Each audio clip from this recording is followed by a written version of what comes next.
अस्सलाम वालेकुम। तो गाइस, मेरा नाम जैद है। मैं पंजाब के एक छोटे से खूबसूरत गांव से बिलोंग करता हूं। मुझे बचपन से शौक था वीडियोस बनाने का, लेकिन गरीबी होने की वजह से मेरे पास ना तो अच्छा कैमरा था और ना ही वक्त होता था। मैंने कुछ न कुछ करके अपना मोबाइल ले लिया और अपना वक्त निकाल कर अपना व्लॉग फर्स्ट शुरू कर रहा हूँ। तो गाइस, ये आपके प्यार और मोहब्बत की वजह से ये व्लॉग बना रहा हूँ। मुझे ये नहीं पता कि ये व्लॉग कैसे बनने वाला।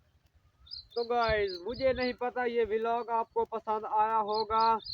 अगर आपको ये मेरा व्लॉग पसंद आया हो तो आपने मेरे चैनल को सब्सक्राइब करना है, प्यार और मोहब्बत सपोर्ट करनी है। तो गाइस, आए मैं आपको अपने गांव का माहौल दिखाता हूँ।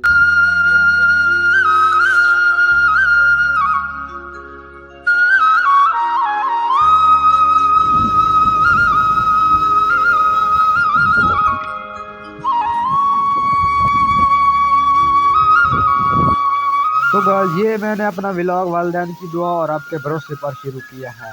तो गाइस, उम्मीद है कि आपको ये मेरा व्लॉग अच्छा लगा।